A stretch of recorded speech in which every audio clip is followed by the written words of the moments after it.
नमस्कार, विशेष में आपका स्वागत है। इस वक्त आपके साथ मैं हूं अभिनव वपी। नैतिकता का पाठ पढ़ाने वाली और समाज में जिन शिक्षकों पर बच्चों को सही रास्ता दिखाने, सही राह पर चलाने की जिम्मेदारी है, वही शिक्षक कर्तव्य से भटककर शॉर्ट समय में यानी बहुत कम और सीमित समय में प्रमोशन पाने की चाह में गलत राह पर निकल पड़े। खुद अपने फायदे के लिए फर्जी प्रमाण पत्र जुटाकर प्रमोशन लेने की जुगत में लग गए हैं और अब विभाग ने उन शिक्षकों की लिस्ट बनाकर जांच शुरू कर दी।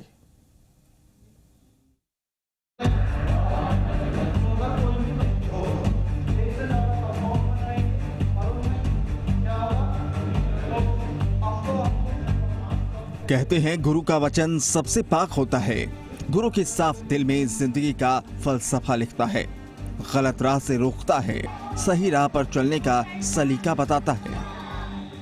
लेकिन जब गुरु ही गलत राह पर चल पड़े तो फिर ज्ञान की सारी किताबें फिजूल हो जाती हैं।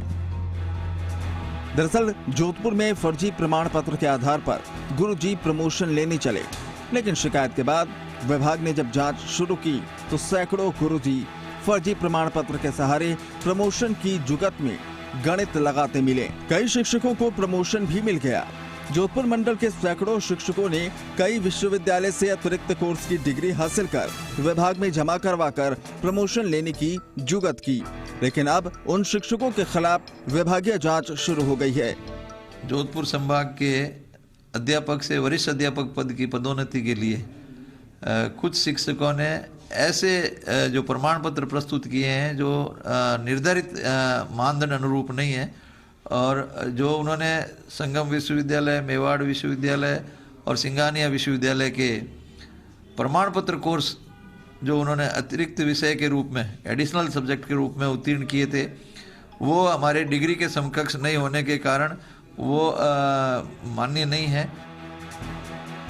जोधपुर संयुक्त निदेशक शिक्षा प्रेमचंद्र सांखला ने बताया कि प्रमोशन पाने की जुगत में शिक्षकों ने मेवाड़ विश्वविद्यालय, उदयपुर सिंघानिया विश्वविद्यालय, चित्तौड़गढ़ का संगम विश्वविद्यालय, भीलवाड़ा के नामों का इस्तेमाल किया। सभी शिक्षक तृतीय श्रेणी से द्वितीय श्रेणी में प्रमोशन के लिए इन विश्वविद्यालय से प्रमाण पत्र लेकर प्रमोशन हासिल किए हैं। अब विभाग इनकी जांच करवा रहा है। विभाग का कहना है कि दोषी शिक्षकों पर सख्त से सख्त कार्रवाई की जाएगी। संभाग से विभिन्न विषयों में जिन्होंने अतिरिक्त विषय के रूप में बीए की डिग्री की है, उनकी सूचना मंगवाई है और शीघ्र ही हम निदेशालय को प्रेषित करेंगे। वर्ष 2015 से 2020 तक ऐसे कई सैकड़ों शिक्षकों ने इन प्रमाण पत्रों के आधार पर पदोन्नतियां प्राप्त की है। तो इस संबंध में निदेशालय से जो भी आवश्यक दिशा निर्देश प्राप्त होंगे उसके अनुसार कार्रवाई की जाएगी। बहरहाल नैतिकता का पाठ पढ़ाने वाले शिक्षकों पर सरकार का डंडा कब चलेगा, इस पर सबकी नजर बनी हुई है, क्योंकि ये कोई पहला मामला नहीं है। इस तरह से फर्जीवाड़े की कई खबरें राजस्थान से आ चुकी हैं। ऐसे में ये कहना भी गलत नहीं होगा कि गुरुजनों ने प्रमोशन पाने के चक्कर में सारे नियम कायदे ताक पर रख दिए। सवाल है कि जब गुरुजी ही गलत राह पर चलेंगे तो फिर छात्रों को क्या शिक्षा मिलेगी। अरुण हर्ष, जी मीडिया, जोधपुर।